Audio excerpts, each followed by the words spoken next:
और हमारे बेटे, हमारी पत्नी, हमारी रोजी रोटी ना। जो भी मुझे मिला है तेरे दर से ही मिला, हुआ धन्य मेरा जीवन, तेरा प्यार जो मिला।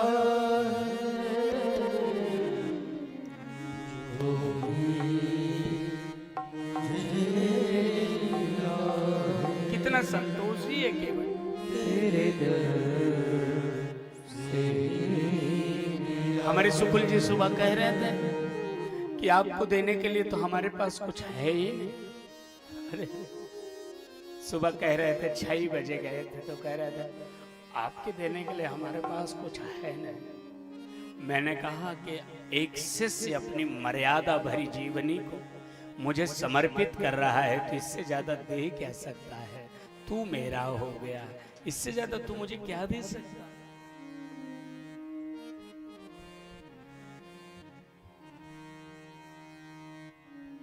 हुआ धन, बहुत प्यारी लाइन है। तेरा प्यार जो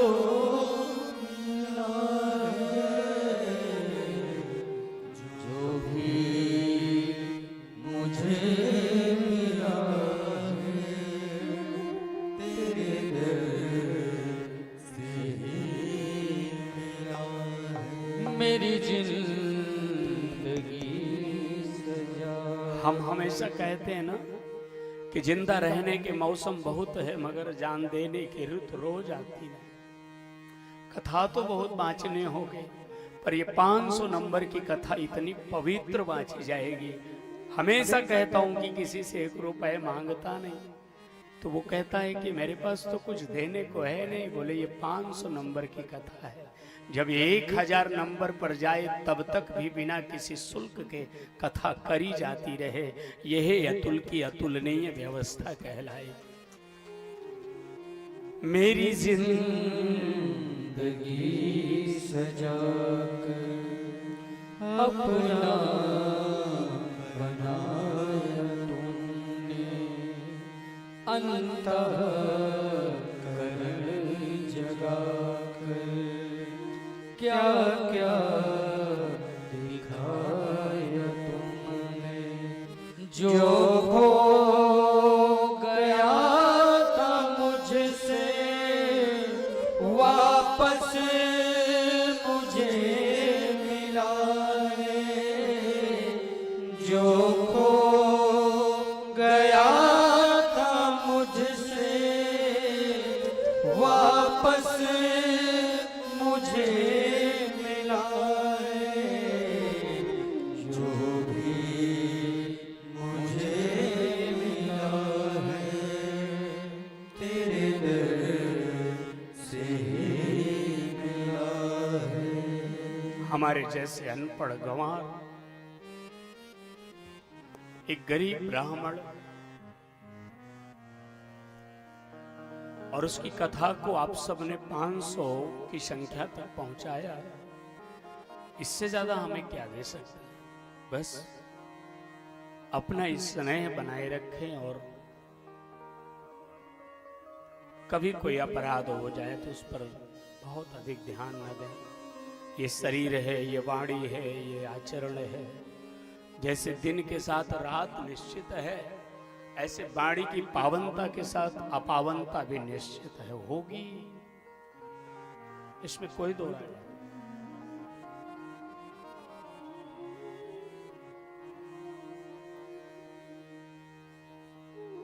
शरीर जवान है तो बूढ़ी होगी ही, पर जिस किसी भी स्तर तक कथा जाए, किसी भी पैमाने तक हम सब कथावाचक बने तो केवल अपने प्रतापगढ़ कौशाम्बी प्रयागराज के लिए नहीं, संपूर्ण जीवन में जहां तक कथा करो कभी ये भाव न रहे कि ये क्या देगा हमको। भगवान देगा अपना प्रेम, भगवान अपनी कृपा देगा। आज केवट ने कहा कि बहुत काल में कीन मंजूरी, आज दीन विधि बनी बली पूरी। हमने तो बहुत दिन मजदूरी किया राघव, बहुत दिन किराया लिया, लेकिन आज ब्रह्मा जी ने हमारे को बना करके खूब ढेर दिया, आपको अपनी नाव से उतारा। ये मत दीजिए मुझे, अपनी मुद्रिका रखिए। भगवान बार बार समझाते हैं केवल इसे प्रसाद मान करके ले लो, बोले लौटते समय जो दोगे ले लो।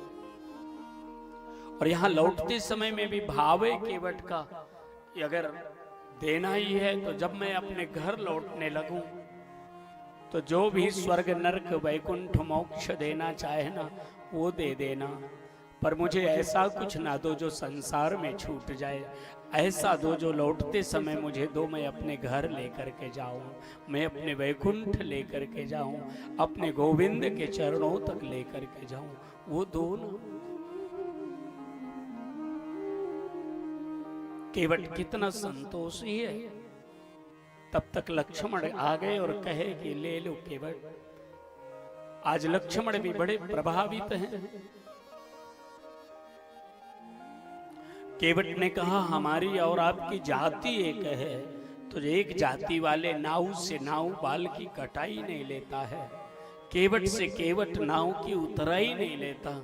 लक्ष्मण ने राम जी की ओर देखा और कहा आप ही केवट हो? राम जी बोले हम बड़े केवट हैं लक्ष्मण, ये छोटा केवट है, ये गंगा से पार उतारता है और मैं भवसागर से पार उतारता हूँ, काम दोनों का एक है। आज इसने मुझे उतारा है, कल मैं इसे उतार दूंगा, हमारा इसका बराबर हो जाए। इस संतोष पर प्रभावित होकर के बहुत गुनगुनाहट गूंज बहुत, इस संतोष पर प्रभावित होकर के वॉल्यूम बढ़ाओ, गूंज कम कर। महारानी जानकी जी ने आकर के कहा केवट भैया ले लो। तब केवट चरणों में गिर करके कहा कि माना कि हमारी जाति छोटी है, हम लोग छोटे हैं, निर्धन हैं, मजूरी करने वाले लोग हैं, हम कछार के लोग हैं, हम अपड़ हैं, गंवार हैं, लेकिन हमें इतना पता है कि हमारे भारतवर्ष की परंपरा है बेटियों को गहने पहनाए जाते हैं, बेटियों से गहने उतरवाए नहीं जाते।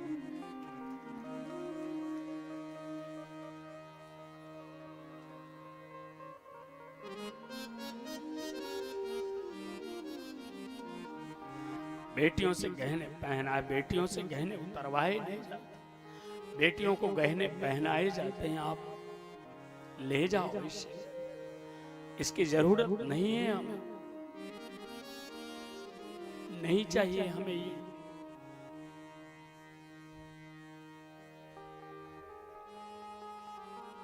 जानकी जी को भाव आ गया, कितना पवित्र है। ये केवट का प्रसंग कहता है कि भारत के प्रत्येक व्यक्ति को पवित्र होना चाहिए। हमारी पवित्रता ही हमारी पहचान होनी चाहिए, हमारी पवित्रता ही हमारा धन होना चाहिए, हमारी पवित्रता ही हमारी धरोहर होनी चाहिए, हमारी पवित्रता ही हमारा वैभव होना चाहिए। इससे बड़ा वैभव क्या हो सकता है कि हम पवित्र हैं। अकेले में भी हमें अपना गर्व हो कि हम पवित्र हैं, हम अयाचक हैं, हम झूठे नहीं हैं, झूठ नहीं बोलना चाहिए, लोभ नहीं करना चाहिए, क्रोध नहीं करना चाहिए, ईर्ष्या नहीं करनी चाहिए। यही तुम्हारे शिक्षा का मंतव्य होना चाहिए। अगर ये तुम्हारे जीवन में नहीं है तो तुम्हारी शिक्षा बिल्कुल विधवा सी है। शिक्षा का पति संस्कार है, जिस शिक्षा का पति संस्कार उसके साथ नहीं होता वो शिक्षा बिना श्रृंगार की होती है, संसार में लतकच्चर सी हो जाती है, कोई उसे पूछता नहीं मेरे भाई बहन। इसलिए शिक्षा को संस्कार से युक्त रखें।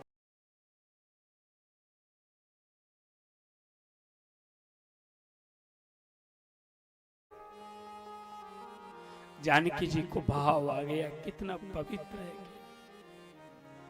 ये केवट का प्रसंग कहता है कि भारत के प्रत्येक व्यक्ति को पवित्र होना चाहिए।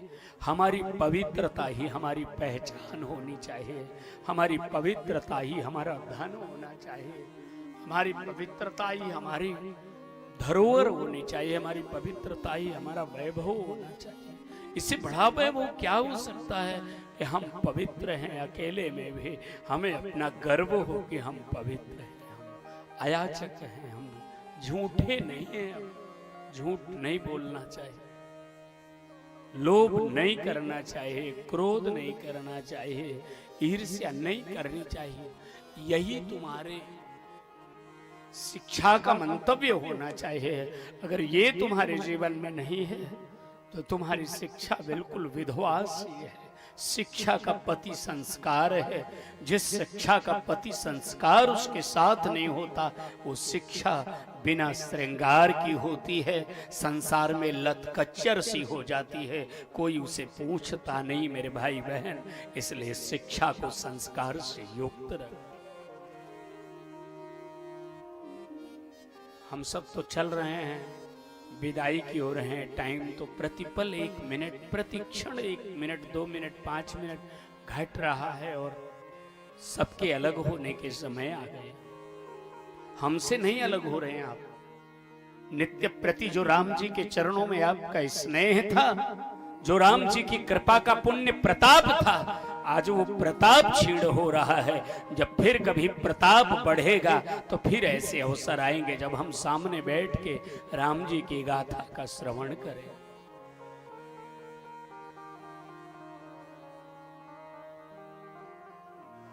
प्रणाम किया केवट ने, राम ने उसे वक्ष से लगा लिया। केवट, तुम तो हमसे भी ज्यादा त्यागी हो। मुझे तो कहीं ना कहीं भक्तों के फूल पत्ती जल फल का पत्रम पुष्पम फलम तोयम अथवा भक्ति की अभिलाषा रहती है। केवट, तू तो ब्रह्म के हाथों की अंगूठी को भी तिरस्कार करके तू हम राम से भी बड़ा हो जाता है रे। तेरा त्याग मुझसे बड़ा है, तू बहुत बड़ा है।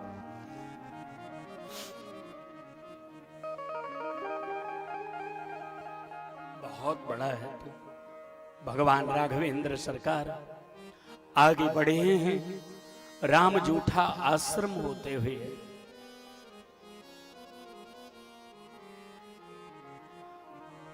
चरवा है ना गंगा पार में, चरवा जानते? उस पार जब उतरिए तो चरवा है श्रृंगवेरपुर के सामने, तो राम चरवा में जाते हैं।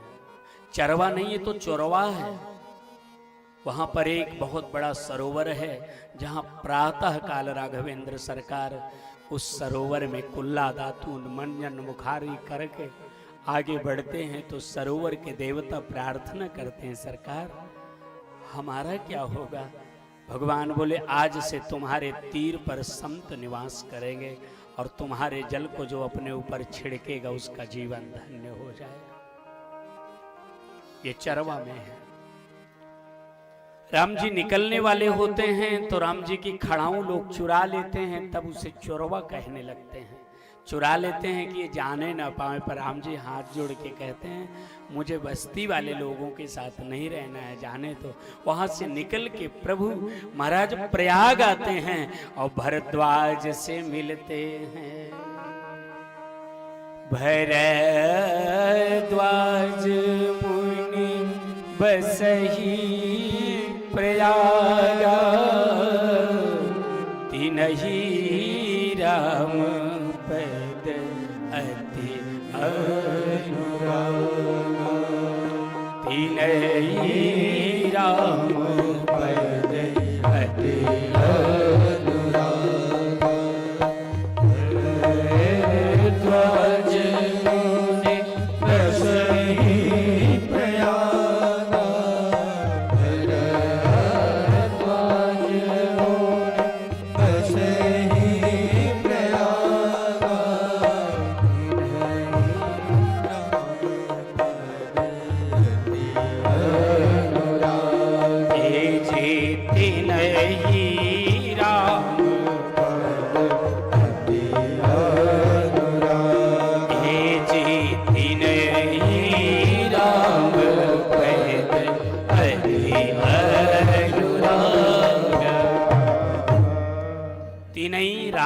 पदे अति अनुरागा।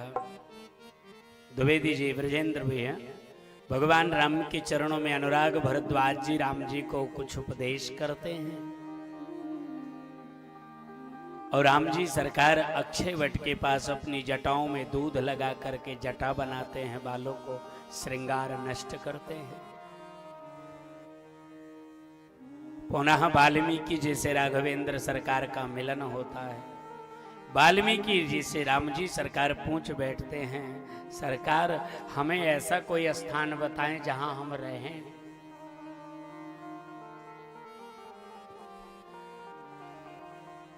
वाल्मीकि जी कहते हैं, पूछे हु मोहि कि रहु कह,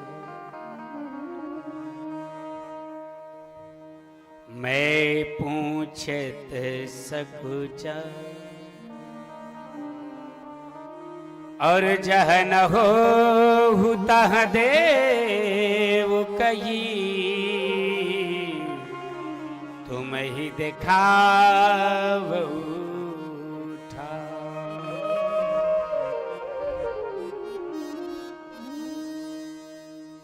पूछे हु मोहि कि रहु कह,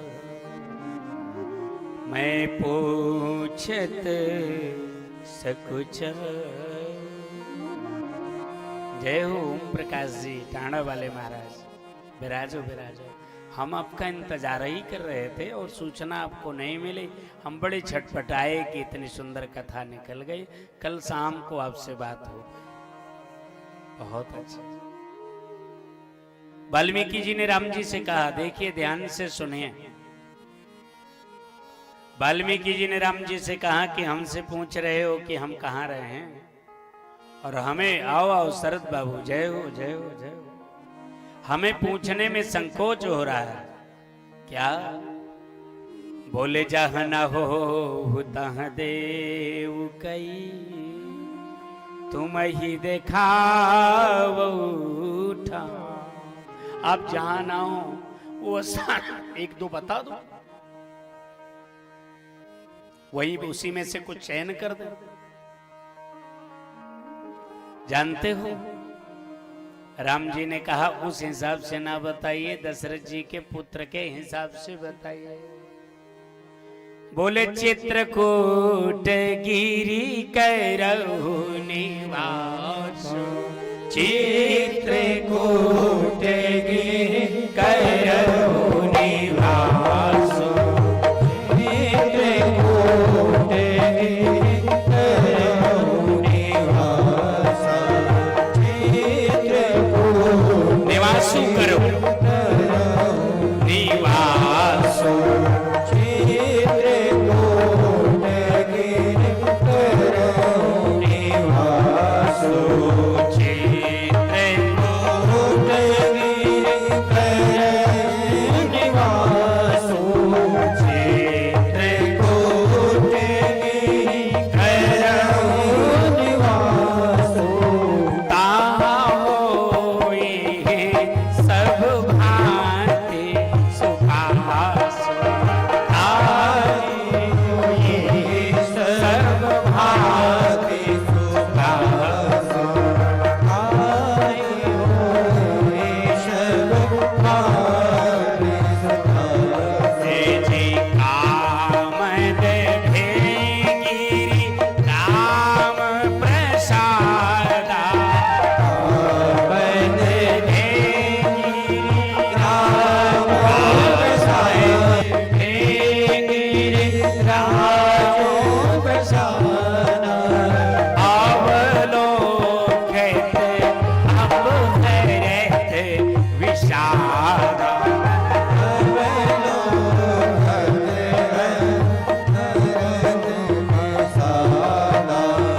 अवलोकित अब है रहते विषादा, अवलोकित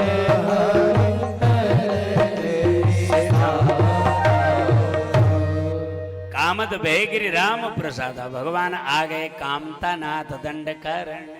बोलिए कामता नाथ महाराज की जय हो। और जो चित्रकूट में भगवान आ गए तो भगवान एक जंगल में छप्पर बनाने लगे। आए जैसे तो भगवान से सब मिलने आए। देखो भगवान की कितनी विशेषता है बाबू अशोक जी।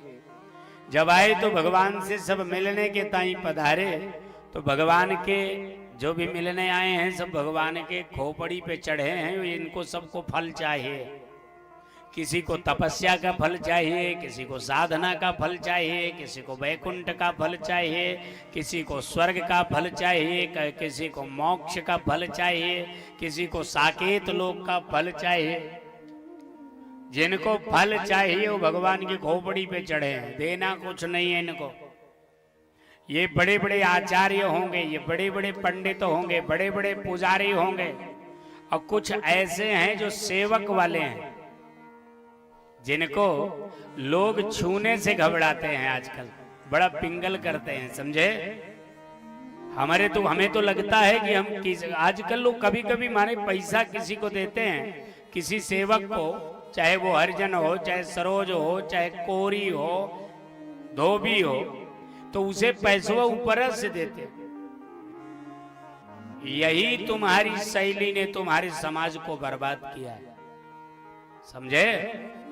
शरीर को छूने से छूत नहीं लगती है, गंदे विचारों को छूने से छूत लगती है। और गंदे विचारों के साथ रह करके तुम महाराज शरीर को छूने से घबराते हो। तन का जोगी सब करे, मन का करे न कोई। जो मन का जोगी करे तो साधु बिरला हो।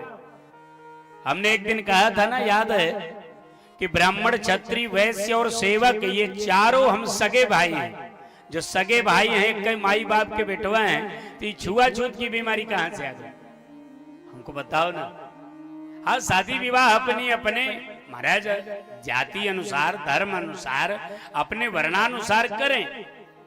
कभी कभी लोग कहते हैं समानता चाहते हो तो शादी फलाने के। शादी का एक अपना विषय, शादी कर्मकांड है, पर सभी एक ही माई बाप के संतान हैं। एक दूसरे से द्वेष न करना परमहंसिता है, ये साधुता है, ये सज्जनता है। ये सज्जनता, ये साधुता आपके पास होनी चाहिए, जो राम इस समय दिखाना चाहते हैं। राम का जीवन देखो।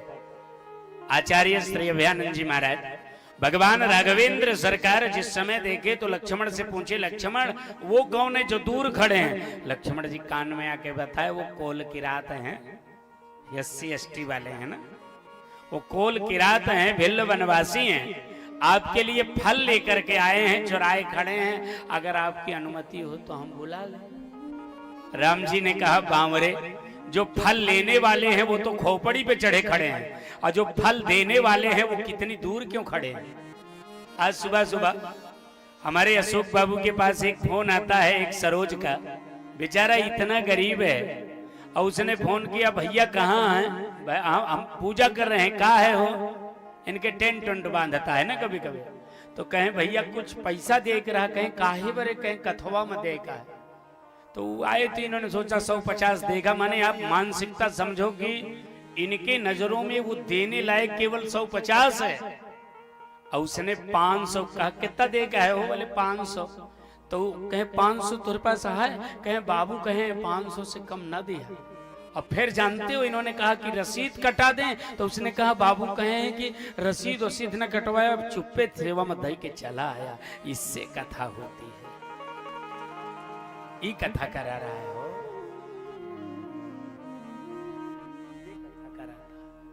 ये कथा करा था, लोगों को दिल से महसूस करो। राम जी ने कहा जो फल देने आए हैं आचार्य जी, वहां क्यों खड़े हैं। उनको बोला कि जो फल लेने आए तो खोपड़ी पर चढ़ के नाच रहे हैं, और जो फल देने वाले, हाँ, चौपाई बड़ी प्यारी है।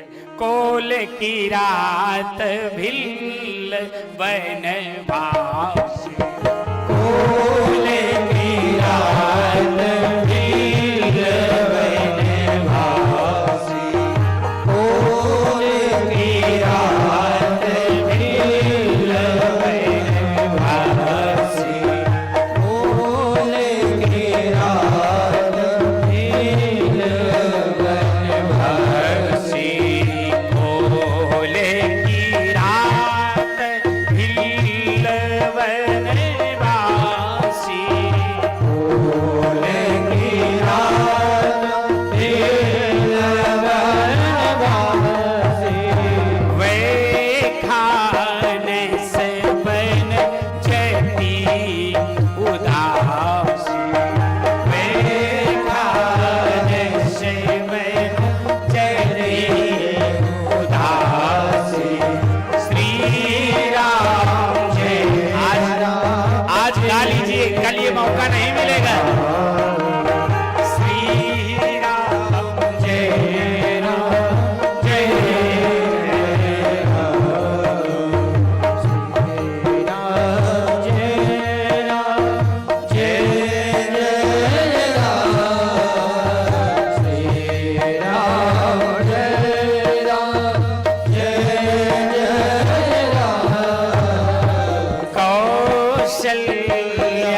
कोल किरात भिल बनवासी।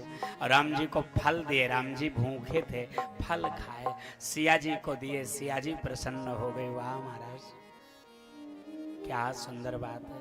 वन के रास्ते में जानकी जी को बहुत पीड़ा हुई, अबई स्थिर होके राम जी से इशारा किया, यहीं रहना है। सिया जी चारों तरफ देखती हैं, नहाऊंगी कहाँ, कपड़े कहाँ बदलूंगी, और महाराज श्रृंगार कहाँ करूंगे, कैसे रहूंगी यहाँ। राम जी ने कहा, हम तुमको अभी कहो तो भेजवा दें, अयोध्या चली जाओ, अभी समय है। जानकी जी बोली, नहीं नहीं हम रह लेंगे, बड़ी सुंदर व्यवस्था है पति के साथ रहने के लिए, क्या सुंदर बात। रास्ते में जब जानकी हमारी जा रही थी माई न, तो उनके पैर कई जगह कट गए, छिल गए, झलके पड़ के फूट गए। और जो फूट गए ना, तो उन फूटे हुए झलकों में रास्ते की जो बालू रेणुका आदि है ना, वो सब भर गई। चले तो कसमस कसमस हो, चल ना पावे। पर एक बार भी कह दें कि अगर हम नहीं चल पा रही तो लौट भेजवा ही न दें हमको, इसलिए कुछ बोलते नहीं है। कुछ दूर गए, राम जी के ओंठ सूख गए, कोमल तो वो भी बहुत, हवाएं चली, ऊंट फट गए। थोड़े प्यास से राघवेंद्र सरकार का गला रूंध रहा है, तो जानकी मैया ने लक्ष्मण जी से कहा, देवर जी जी माता, बोले जाते जल ले आते, अपने भैया को पिलाते। लक्ष्मण जल लेने गए, तो जानकी जी ने राम जी से कहा कि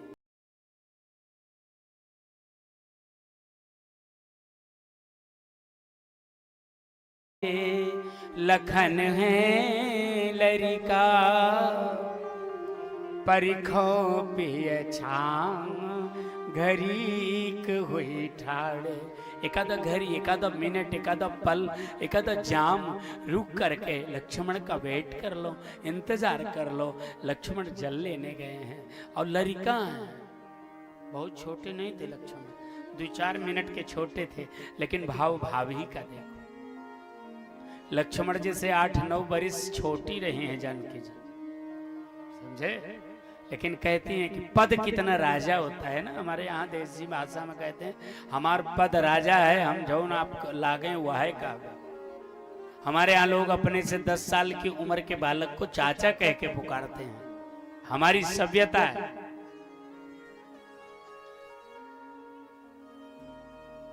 हमारी सभ्यता कहा करते हैं कि अपने से अगर पद वाला है, चाचा लगता है, बाबा लगता है, उम्र में छोटा भी हो, तो हम उसके लिए कुर्सी छोड़ दें, आओ आओ काका बिराजो। और कभी अपने से छोटा ही काका हो पर उसका मजाक न उड़ाएं, अपने से गरीब हो उसका मजाक न उड़ाएं। ये हमारी सभ्यता कहती है, हमारी संस्कृति कहती है। हमारी संस्कृति तमाम देशों से अलग संस्कृति है। हमारी संस्कृति इतनी मूर्तिमंत है, धार्मिक है कि हम पानी पी के जीवित रहते हैं तो जल की पूजा करते हैं, छाया लेते हैं तो पेड़ की पूजा करते हैं, आकाश के नीचे रहते हैं तो गगन की पूजा करते हैं, आग का पका हुआ अन्न खाते हैं तो अग्निदेव की पूजा करते हैं। यह हमारी संस्कृति है महाराज। हमारी संस्कृति कृतघ्न नहीं है, हमारी संस्कृति कृतज्ञ है। हमारी संस्कृति कैसी है? कृतज्ञ है, एहसान मानती है। हमारी संस्कृति कहती है अगर किसी पेड़ के नीचे बैसाख जेठ की दोपहर में तुमने छाया ले लिया है तो उस पेड़ के सामने तुम्हें अकड़ के चलने का अधिकार पूरे जीवन नहीं होता है। अगर इस राम कथा में किसी ने भी सहयोग किया है तो उसके सामने अशोक का ट्रस्ट परिवार कभी अकड़ के नहीं चल सकता, क्योंकि अगर उन्होंने सेवा न किया होता तो आज आप इसने निश्चिंत बैठ करके कथा न सुन रहे होते ना। जो भी माटी का आदमी आ गया वो जाति न पूछो साधु की। यहां कौन आया? साधु आया कि असाधु? बोलो ना।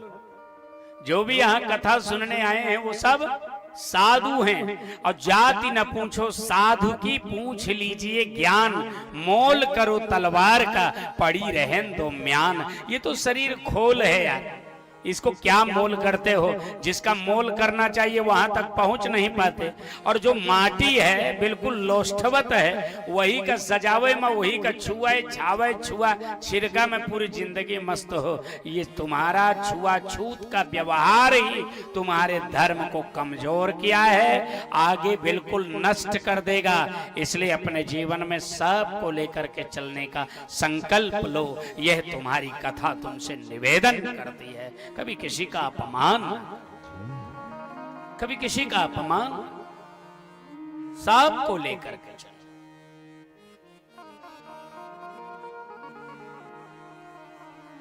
बहन जी बैठो बैठो, शुक्ल जी आओ।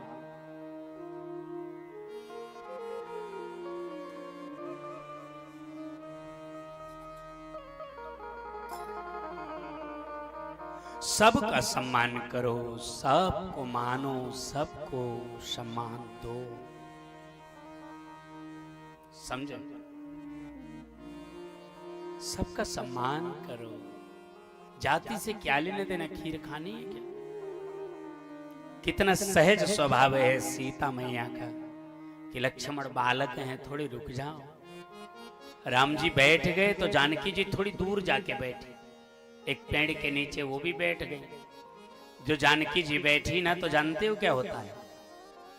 ग्राम निकट जब निकसहि जाई, गांव के पास से जब निकलती है ना, तो चर्चा हो जाती है कि दो पुरुष के साथ एक नव देवी जा रहे हैं। जाने कैसे जा रहे हैं? जंगल जंगल। सीता बहुत सुंदरी हैं, चंद्रमा से भी सुंदर है। भगवान राम जी पुष्प वाटिका से जब मिल के आए तो रतिया में राम जी के नींद ही ना हो। समझे? पहली बार जब मिल के आए हो अशोक भैया, अच्छा प्रवीण मणि से बात कर लो भाई, खास आदमी हैं आपके। तो जानकी जी जब वहां से निकलती ना, समझे हो अशोक बाबू? जानकी जी जब वहां से निकलते, जो हो रहा है बिल्कुल होने दीजिए, चकाचक आप तो केवल कथा सुनिए। यहीं ध्यान लगा के रखिए, यहीं सब व्यवस्था हो जाएगी। बैठे बैठे जानकी जी बड़े भाव से कथा सुन रही होती हैं। महाराज जानकी जी निकल रही होती हैं, बड़ी सुंदर है। सुंदरता कहाँ सुंदर करई, छवि गृह सी दीप शिखा जनु बरई। जैसे दीप शिखा बरती है ना, जलती है, प्रज्वलित होती है, ऐसे जानकी का सौंदर्य इतना तेज है कि उनके बगल बैठे राम भी सुंदर लगने लगते हैं, इतने सुंदर। समझे अशोक बाबू? पत्नी के सुंदर होने से ही पति का सौंदर्य निखरता है। अच्छा सुंदरता क्या है? बोले सुंदरता वो है जिसका जितना राम में प्रेम है वो उतना अधिक सुंदर है। और त्रिभुवन तीन काल जग माही, सीता जी से अधिक प्रेम करने वाला राम को न कोई पीछे भूत में हुआ है, न भविष्य में कोई होने वाला है। इसलिए जानकी सबसे अधिक सुंदर। अभी बहुत कुछ बचा रह जाएगा हो लाल जी तिवारी, नहीं सोचा सब बहने सुना दें। 1 रुपया में 3 काम कथा विदाई, राम राम कुछ बचा रह जाए, फिर खर्चा करबे तब अबे कैसे? अब तो जाने का समय है, का बता दो। चल रहे हैं धीरे धीरे अपने विदाई की ओर ना। जानकी मैया इतनी सुंदर है कि राम जी रतिया में आए तो निंदिए ना हो। लक्ष्मण जी कहते भैया सोगे नहीं का? लक्ष्मण राम जी कहते हैं भैया लक्ष्मण यार नींद ही नहीं आ रहा। क्या लक्ष्मण जी ने व्यवस्था बताई पता है? रघुवंशी है कर सहज स्वभाव, मन को पंथ पग धरिय लगा। और धराओ सब लोग, अभी से आगा बिल्कुल विपिन उधर चलो उस बिस्तर पर। रघुवंशी है कर सहज स्वभाव, मन को पंथ पग धरिय न काऊ। रघुवंशियों का सहज स्वभाव है, मन कभी वो कुमार्ग पर रखते नहीं। और हमारे मन में आज जाने क्यों जानकी के प्रति बरबस रुचि हो रही है, लालजी भैया। जिन्हें सपने वो पर नारी नहेरी, आज जाने क्यों भैया राम भवन जी, आज जाने क्यों मुझे बार बार जानकी जी की याद आई है। और चौपाई बड़ी प्यारी लिखी है कि प्राची दिसी रवि उयव सुहा, प्राची दिसी ससी उयव सुहा, प्राची दिसी ससी उयव सुहा, प्राची दिसी ससी उयव सुहा, प्राची दिसी ससी उयव सुहा, प्राची दिसी ससी उयव सुहा, उयव सुहा,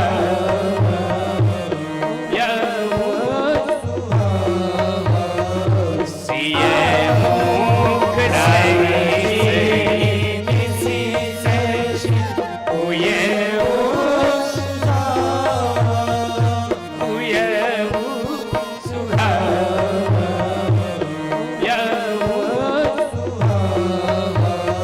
सिय मुख सरिस देखी सुख आन, सिय मुख सरिस देखी सुख पान, प्राची दिसी ससी उयव सुहा,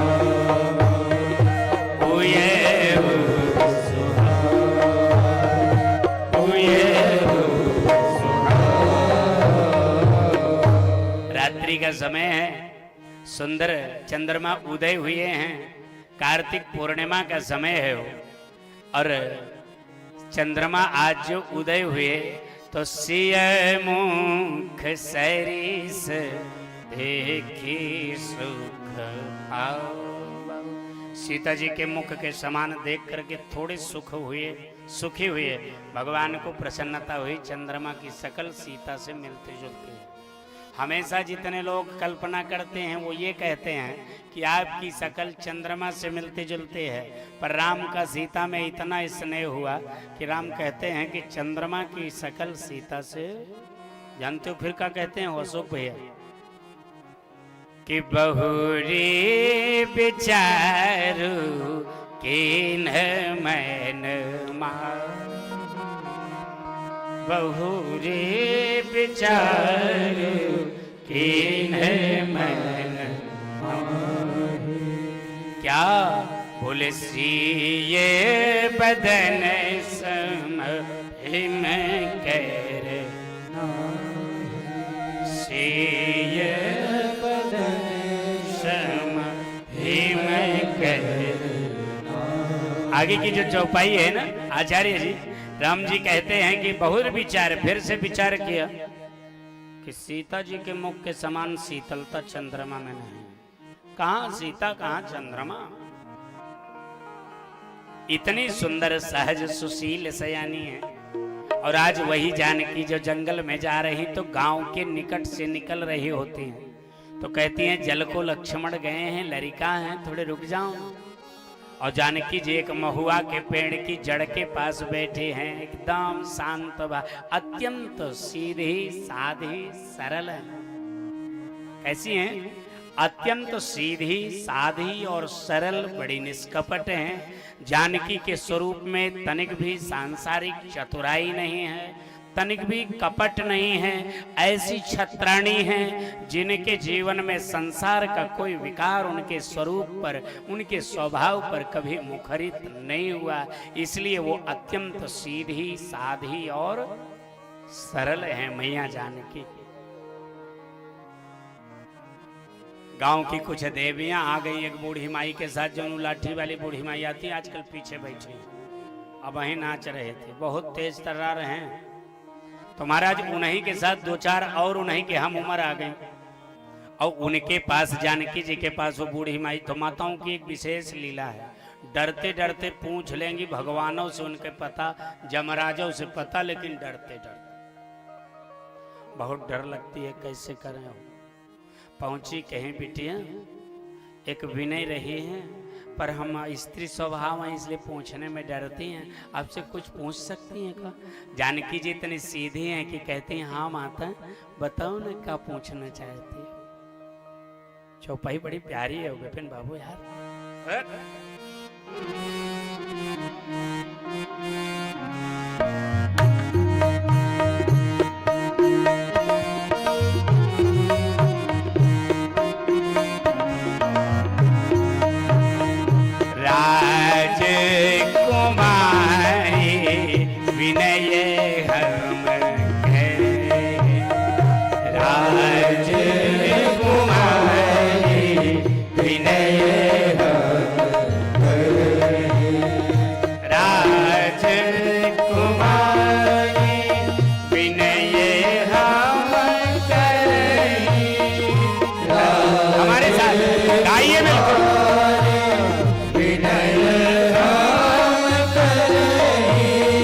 बता दे रहे हैं, कल पैसा लेके घूमोगे तो भी अतुल जी कल नहीं मिलेंगे, गुनगुना लीजिए ये अवसर कल नहीं मिलेगा।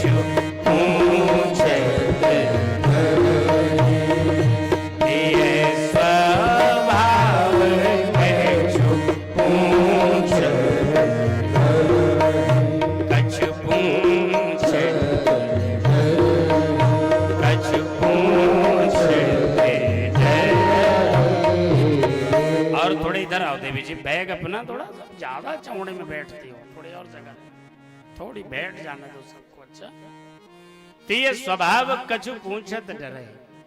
अरे महाराज स्त्री स्वभाव के कारण हम कुछ पूछने में डर रहे। क्या पूछने में डर रहे हो महाराज? आज बताइए कि जिनके साथ आप जा रही हो वो कौन है?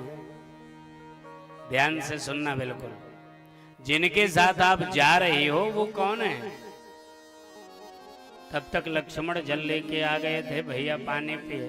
राम जी जो चलना चाहे, जैसे ही राम जी चलना चाहे सोई महाराज, जैसे ही भगवान राघवेंद्र सरकार चलना चाहे सोई जानकी जी ने इशारा किया थोड़े दुई मुट्ठी दबा ना देता है। अब राम जी लेटे हैं, लक्ष्मण जी पांव दबा रहे हैं, और देवियों ने पूछा ये कौन है आपके? माताएं ज्यादा ही सब में दिमाग लगाती है ना। आपको नहीं कह रहा हूं, जो दिमाग लगाती हैं उनको माए का दिमाग वाली। अच्छा हंस रही हैं, दिमाग लगाओ वाली ना हो ऐसा तो हो ही नहीं सकता। चलो कोई बात नहीं है तो उन्हें सादर प्रणाम, नहीं है तो जय जय सिया राम। पर महाराज कहती हैं कि कौन है ये जो इनके साथ जा रही हो? जानकी जी कितना सुंदर परिचय देती हैं। जानकी जी रास्ते में जानते हो कि सरल स्वभाव सहज तैन गो, जो बड़े सरल हैं, जिनका स्वभाव बड़ा सहज है, जो शरीर से गोरे गोरे हैं, जो उन पैरवा दबा रहे। कौन है बिटिया तुम्हारे? बोले नामू लखन लगो देव। इनका नाम लक्ष्मण है, हमारे छोटकवा देवर है। अब तो देवी यही सोचती हैं, अब इनसे जो लेटे हैं उनके बारे में कहे। एक बोली वो जो लेटे हैं, दूसरी बोली वो इनके बड़काए देवर हो। जानकी जी बोली नहीं नहीं वो हमारे देवर नहीं है। बोले फिर कौन है? बोले बहुरी बदन विधु अंश। अपने चंद्रमा जैसे मुख को, अपने चंद्रमा जैसे मुखारविंद को, जो घूंघट था उसको और थोड़ा डाउन किया, आंचल से ढांका, फिर से ढांका। फिर से माने एक बार इनके आने पर ढांकी थी जब ये देवियां आई। देखो भारतीय संस्कृति को गहराई से माताएं महसूस करें। एक बार जब आई तब इन्होंने नीचे किया नाक तक, अब जो पूछा तो फिर नीचे पूरा कर लिया। और बहुरी बदने विधु अंचली पियतन चितई बहु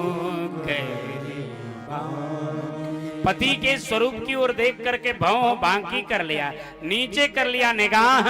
और जानते हो क्या कहा? खंजन मंजू तेरी छे नयना, खंजन मंजू तेरी छे नयननी। ये पीछे से चर ना लिया करो यार। खंजन मंजू तेरी छे नयननी, निज पैति कहे तीनई सी